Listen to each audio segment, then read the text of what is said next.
The courtroom burst with an eerie stillness. Outside the glass windows of the Manhattan Federal Courthouse, paparazzi lights flickered like warning sirens. The people inside had seen scandals before, but this felt different. In the front row sat music mogul, Saint Diddy, Kingston, surrounded by his legal team, designer shade pulled low, Jack low tight. Across the room sat Cassie Ventura, calm in appearance but visibly shaking. The case, a civil suit accusing Diddy of abuse, control, and the secret to explosive, it could dismantle the empire he built for decades. Judge Marlene Pierce, a no-nonsense black woman known for her iron command of the bench, adjusted her glasses and banged the gavel once. We are here to begin the proceedings in Ventura v. Kingston. A counsel, are you ready to proceed? There was a tense nod from both sides. Cassie's attorney, Eli Garson, a mid-40s legal hawk with a clean record of breaking the rich and powerful, stood with his notes neatly arranged. On Diddy's side, famed defense attorney Preston Miles whispered into his client's ear, but Diddy was not listening.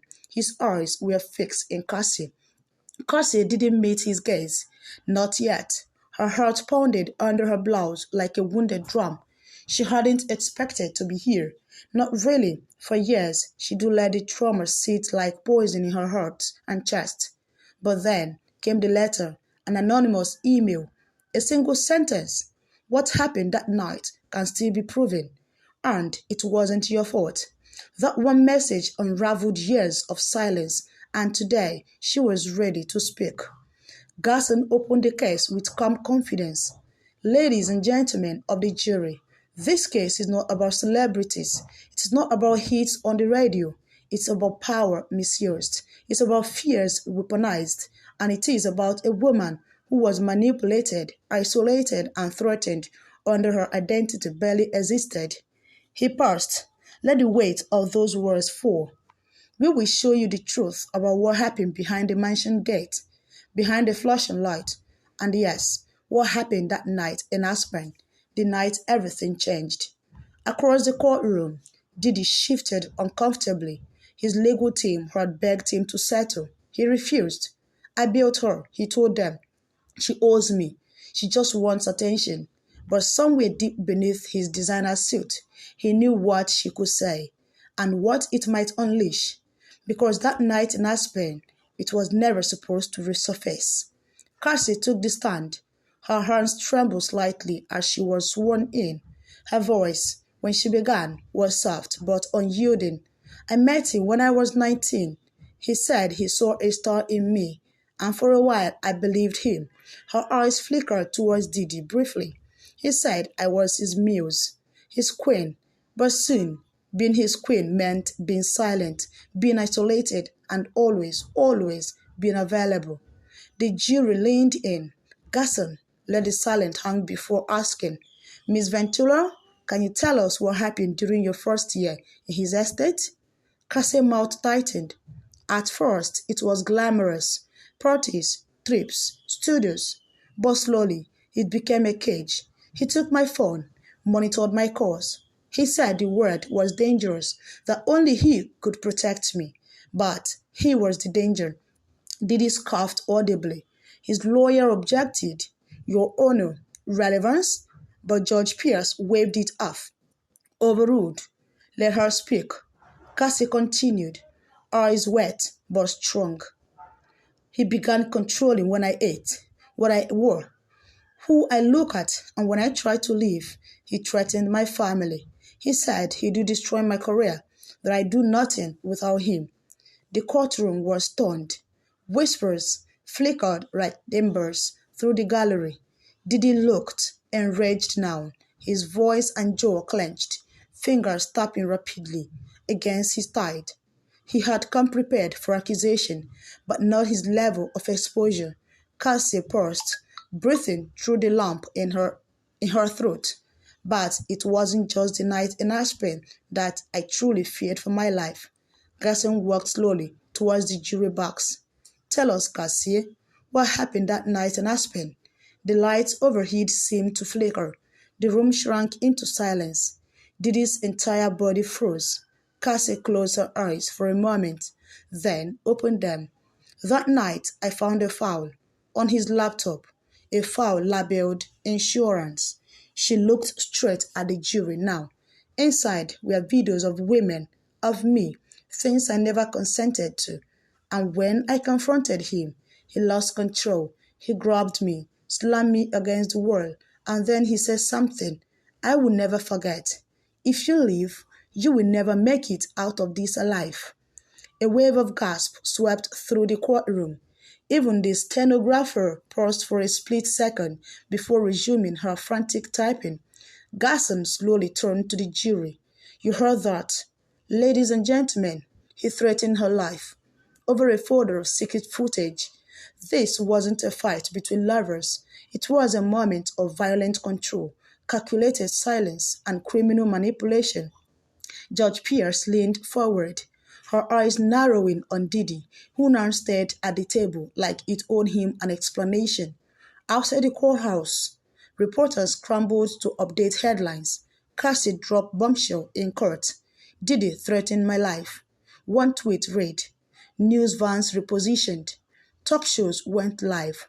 Social media exploded with the hashtags Aspen night. And while Cassie's testimony sent ripples across the world, Diddy's team tried to regroup behind clenched teeth. Preston Miles called for a recess. My client is visibly distressed. We request a short recess to address this with our team. Judge Pierce nodded. 15 minutes. Don't waste it. In the hallway, Diddy exploded. I told you this would happen if she opens her mouth. Preston held both hands. You said she didn't have proof. See? You will see the files were wiped. They were, he backed. Unless someone got to the cloud backup, and then he went still. God! Andrew, his former assistant. Quiet. Obedient. Fired mysteriously 3 years ago. If Andrew had the files, he could bury him alive. Back inside the courtroom, Cassie sat quietly. Her mouth was in the gallery now, clutching a rosary, whispering prayers. Eli Garcia leaned in. You are doing incredibly. Cass? But are you sure you want to mention the names on the footage? Cassie nodded. They need to know it wasn't just about me. It was bigger, much bigger. He exhaled slowly. All right, we'll go there next. When the court resumes, Garson approached the bench. Your Honor, with your permission, we would like to submit an encrypted copy of Exhibit E, a recovered folder from a secured backup tied to Mr. Kingston home server. Preston Myers objected immediately. There is no verification. Those files weren't fabricated, but Judge Pierce had already seen enough. Motion overruled. Proceed. A large screen flickered on. Garson clicked play on a muted video. Faces blurred for privacy. The footage showed a lavish room. Low lighting. Cassie seated with a drink. Her body language tensed. A man, clearly Diddy, by silhouette and voice, approached her. You know what to do, right? He asked. She didn't respond. He leaned closer, smiled for the camera. It cut abruptly. The jury was pale. One woman clasped her hands over her mouth. Cassie turned away. She couldn't watch it again. She remembered that night in Miami. The party was his idea. The guests were his friends. She didn't even know the cameras were on until months later when she caught him rewatching the videos. It's just for memories, he had said. But she knew better. It was for leverage. Garson's voice shook as he continued. This was one of several videos. There were names on the other tapes. Women, some minors, industries, newcomers, dancers, artists. These are not the actions of a man seeking love. These are the habits of a predator who believes he owns people. He turned to Diddy. Do you deny this your voice? Diddy stood, rage flaring. This is bullshit. Judge Pierce banged her gravel hard. Sit down, or I will hold you in contempt. The tension shattered the courtroom. Silence. Diddy slumped back into his chair, breathing hard, For the first time, he looked not just angry, but afraid. He whispered something to Preston, who immediately stood and said, "Your Honor, given the gravity of this accusation, we request a delay to prepare a response to these newly introduced files." Judge Pierce was unmoved. Denied. "You had time. We continue tomorrow morning, 9 a.m." As court adjourned for the day, Cassie stepped out into a wall of flashing cameras. Her voice quivered as she read a short statement. "This is not about revenge. This is about truth. And to every girl or woman still afraid, I see you. I believe in you. And I hope this trial sets you free too." As her voice faded, Diddy stood behind the courthouse glasses, watching her expression unreadable. The empire he built now stood on a cliff, one whispered away from collapse. The next morning, the courthouse overflowed with process and press, protesters, supporters, fans, and curious overlookers who gathered outside, their chants echoing up the marble steps. Cassie arrived in a beige blazer, minimal makeup, and eyes filled with reserve. Inside, Diddy sat motionless, his phone confiscated for violating court protocols. Judge Pierce walked in at exactly 9 a.m. "Let's continue." Gasson rose. "Your Honor, we call our next witness, Andrew Lang." The door swung open. In walked a tall, reserved man in his 30s, former assistant to St. Kingston. Diddy's jaw tensed. Andrew took the stand, adjusting his glasses. "Mr. Lang," Gasson began, "what was your role in Mr. Kingston's organization?" Andrew replied, "I was a personal assistant. I managed his schedule, travel, and digital files." "What kinds of digital files?" Gasson pressed. Andrew hesitated. "Recording, videos, audio vlogs. I was ordered to store them and keep backups without naming them directly, but I knew what they were." He glanced at Diddy. "I saw what he did to her. To others, the Aspen folder wasn't the only one." There was a vault. The courtroom stirred. Diddy's lawyer jumped up. "Your Honor, this is uncorroborated." But Andrew interrupted, lifting a flash drive, encrypted, time-stamped, chain of custody verified by third-party forensic analysis. "You will find metadata confirming the videos we are taking using Mr. Kingston's security system." Judge Pierce nodded. "Admit it into evidence." The flash drives were plugged in, but instead of playing more footage, Gasson turned to the jury. "Let's pause here. We've seen the darkness. Let us understand the root." He turned to Cassie again. "Mrs. Ventura, can you walk us through your early days with Mr. Kingston? From the beginning?" She inhaled deeply. "I met him when I was still modeling part-time. My dad had just passed.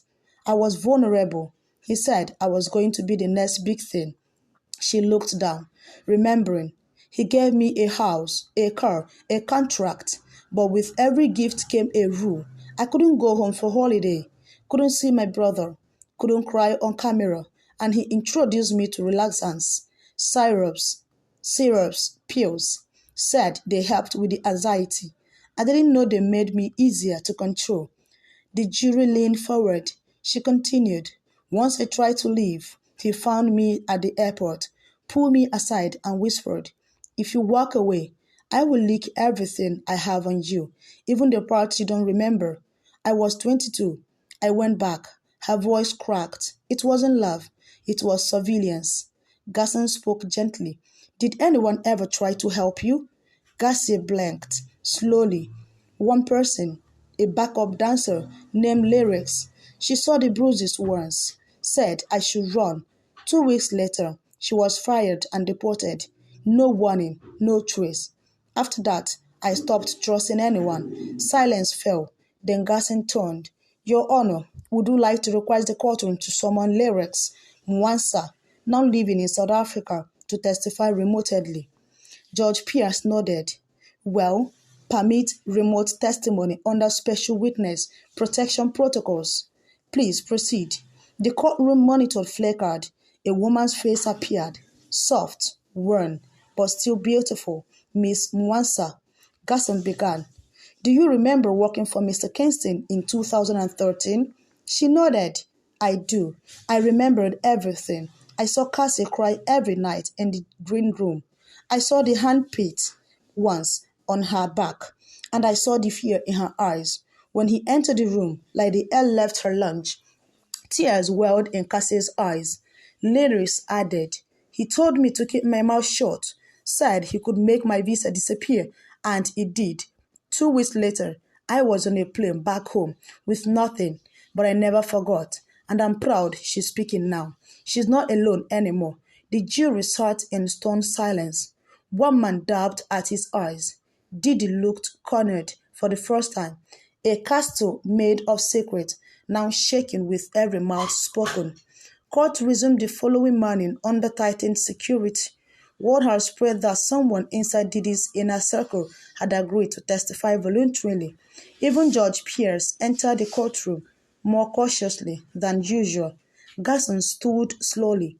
"Your Honor, we call to the stand Mr. Ronald Rocks Davis, former head of security for Mr. Kingston from 2011 to 2020. The room stiffened. When Rock entered, all eyes turned. Built like a whale and dressed in a simple gray suit, he looked more like a retired linebacker than a bodyguard. Diddy's jaw dropped. "You brought Rock?" He muted to Preston, stunned. Preston shook his head. He hadn't known either. Rock walked to the stand, placed a massive hand on the Bible, and swore to tell the truth. Garson wasted no time.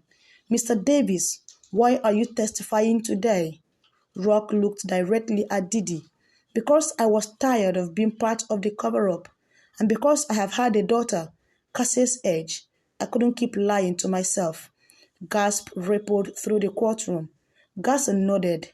"Tell us what you saw." Rock exhaled. "I saw everything." He went on. "The Aspen incidents. I was there. I was the one who cleaned up the blood off the wall after she fell. I was told to erase the security footage from that night, but I didn't. I made a copy, kept it hidden in case I ever grew a conscience." Diddy stood up, voice trembling. "You are lying. Rock, you are disgruntled employee." Rock snapped back. "Then, sue me." Judge Pierce pounded her gavel. "Sit down, Mr. Kingston. Another outburst, and I will have you removed." Diddy sat sitting. Rock continued. "That wasn't the only time. I saw bruises, heard screams behind closed doors, watched people paid off to disappear.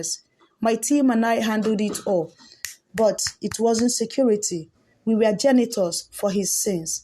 The courtroom was turned into breathlessness. Garson walked slowly to the jury box. "Ladies and gentlemen, this is not just Cassie's testimony anymore. We know we have physical witnesses, video files, logs, and now," he paused, holding up a transcript.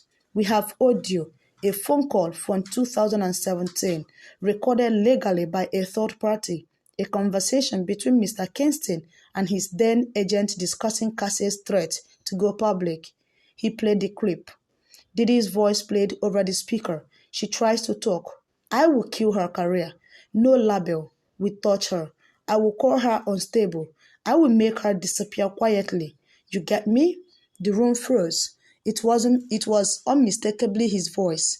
The jury's collective heart seemed to stop. Even Diddy's legal team looked visibly shaken. Cassie, on the stand again, looked down at her hands. "That was the week I tried to overdose," she said softly. "He told me I was nothing, that no one would believe me, that I should be grateful for what he had given me." She looked up, voice now barely a whisper. "That was the night I stopped being Cassie and became a ghost in my own life." A tear slipped down her cheek. The courtroom, usually a place of argument and tension, now felt like a funeral home. The silence was thick. Garson asked gently, "Can you tell us what happened the day after that call?" Cassie nodded slowly. "I woke up in a hotel bathtub, half conscious. A doctor was there. He said I had a panic-induced seizure. Diddy sat nearby, eating grapes, told me I needed to smile more for the cameras. The jury didn't need more. One juror, a month of three, wept openly. Another covered his mouth with his hand. Judge Pierce looked down at Diddy. Mr. Kingston, this is your last warning. If you disrupt again, I will have you removed until closing argument. But Diddy didn't respond. He sat motionless, the weight of the last hour pressing on his spine like 1,000 bricks. His secrets were out, and the world was listening. The air in the courtroom was thick with tension. The judge called for closing argument, and all eyes turned to Gasson. He stood, no notes in his hand this time, just heart. This trial is not just about Cassie Ventura, he began. It is about every young woman who was told to be quiet, every artist who was told their silence was payment for success, and every predator who thought fame was armor against consequences. He looked directly at Diddy. He didn't form from grace. He jumped, dragging others down with him. Preston Miles rose, his voice tight. Ladies and gentlemen of the jury, we've heard powerful stories, but emotions is not evidence. Fame is not guilt. And one voice, even many, without content, can paint a distorted picture. My client denies the event as described. There are contradictions. There are motives. There is doubt. But the jury didn't move. They had seen enough, heard enough. The rawness of Cassie's pain couldn't be unseen. As the jury left to deliberate, Cassie sat quietly, her mother holding her hand. Across the room, Diddy glared into space, as if staring down the ruins of his legacy. The deliberation took 3 hours. The entire courthouse was frozen in place. Journalists, staff, strangers who had come to witness histories. At 4:12 p.m., the buzzers rang. All rise, the belief said. The jury had returned. The foreperson, a middle-aged woman with a trembling voice, stood. In the matter of Ventura v. Kingston, we, the jury, find the defendant liable on all accounts. The room erupted. Some gasped, some clapped, a few cried, but Cassie didn't move. She just closed her eyes and whispered, "Thank you." Diddy sank back in his chair, hollowed out. No press conference, no angry shout, just silence. Judge Pierce banged her gavel. Order. I hereby order the defendant to pay damages totaling $78 million, including punitive and emotional distress compensation. Further criminal references will be forwarded to the district attorney's office for investigation. She paused. This court is adjourned. It was over, on paper, but the ripples were just beginning. Outside the courthouse, a crowd of hundreds awaited Cassie. She stood behind a podium, her voice clear and strong. This is not the end. This is the beginning. For every woman who stays silent, speak. For every man hiding behind powers, be warned. And to the little girl I used to be, who cried alone in luxury, I see you now. You are safe. The applause thundered across the plaza. As Cassie walked away, escorted by security, Diddy was escorted out on a separate door, alone. The reporters didn't follow him. His empire was a crumbling. Sponsors withdrew, labels dropped, artists distanced themselves. Nightclub pulled his music. Documentaries were announced. Survivors began speaking up in waves. The kind of parties had become a symbol of reckoning. Weeks later, Cassie moved quietly to update New York. She opened a wellness center for young women in the art. She no longer lived in fear. She painted, she wrote, and for the first time in years, she danced, not on a stage, not for a brand, but barefooted on the grass beneath her own town and sky. One day, she received a letter in the mail, no return address. Inside was a single Polaroid. Her backstage at her first show, written on the back in the careful handwriting, were the words, "You are always more than he allowed you to be. Keep going." No signature. She smiled, tucked it into her journal, and kept walking forward. And somewhere in the quiet of his once golden mansion, Diddy watched the world he once ruled move on without him. No more cameras, no more stage, just echoes of what he could have been, and the sound of one's woman truth shaking an entire industries awake. Cassie had spoken, and the world had listened. Thank you very much for watching this video. If you find this video interesting, do not forget to hit that subscribe button, drop in the comment section what you learned from Cassie's story, and don't forget to like this video, turn on your notification bell so that you don't miss out on any of our updates. Stay tuned.